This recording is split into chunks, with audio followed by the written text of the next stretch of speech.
है? उसने सब कुछ उगल दिया है। अब सच पूरी तरह सामने आ चुका है। अनुपमा, राही, प्रेम और प्रेरणा, इन सभी ने मिलकर रजनी की सारी सच्चाई कैमरे में कैद कर ली है। जिस रजनी को अब तक लगता था कि वह बहुत चालाक है, कि कोई उसका कुछ नहीं बिगाड़ सकता, अब उसी रजनी का खेल पूरी तरह खत्म होने वाला है। अब रजनी को उसकी औकात का एहसास होने वाला है। वह दिन दूर नहीं जब वह सीधे पुलिस की गिरफ्त में होगी। हथकड़ियां उसकी कलाई पर होंगी और लोग उसकी सच्चाई देखकर हैरान रह जाएंगे। लेकिन सवाल यही है, ये सब होगा कैसे? अनुपमा आखिर इतनी बड़ी चाल कैसे चलेगी और रजनी इतनी बड़ी गलती कैसे कर बैठेगी? चलिए एक एक करके पूरी कहानी आपको बताते हैं। और हाँ दोस्तों, अगर अभी तक आपने हमारे चैनल को सब्सक्राइब नहीं किया है तो अभी सब्सक्राइब कर लीजिए, क्योंकि आने वाले एपिसोड्स में ड्रामा, सस्पेंस और इमोशंस सब कुछ डबल होने वाला है। आने वाले ट्विस्ट में आप देखेंगे कि अनुपमा एक बेहद खतरनाक और स्मार्ट प्लान बनाती है। ये कोई आम प्लान नहीं होता, बल्कि ऐसा जाल होता है जिसमें खुद रजनी फंस जाती है। असल में जब अनुपमा किसी तरह प्रेरणा की जान बचा लेती है, तभी कहानी एक नया मोड़ लेती है।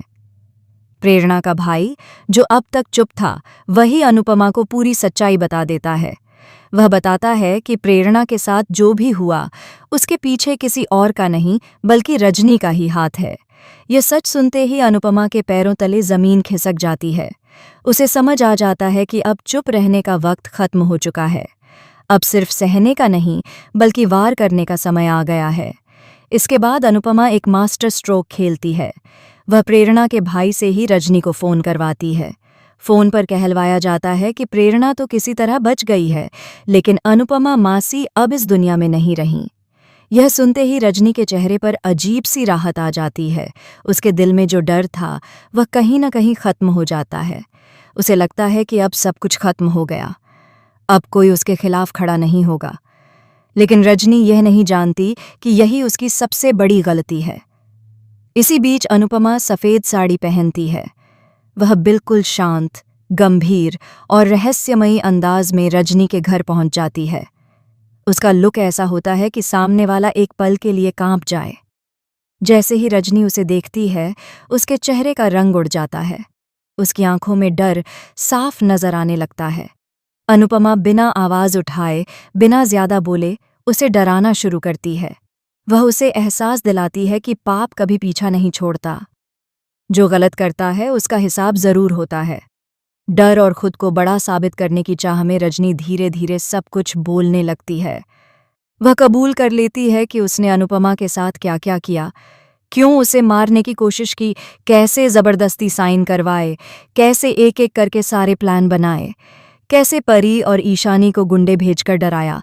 और यही सबसे बड़ी बात, अनुपमा ये सब चुपचाप रिकॉर्ड करवा लेती है। इसके बाद अनुपमा वहां से निकलकर सीधे चौल पहुंचती है। चौल में सभी लोग डरे हुए हैं, परेशान हैं, अनजान हैं कि आगे क्या होने वाला है। अनुपमा सबके सामने हाथ जोड़कर कहती है, बस मुझे सुबह तक का वक्त दे दो, कल सब कुछ साफ हो जाएगा। उसके चेहरे पर अजीब सा भरोसा होता है। एक ऐसी शांति होती है जो तूफान से पहले की शांति होती है। दूसरी तरफ पराग की हालत खराब है।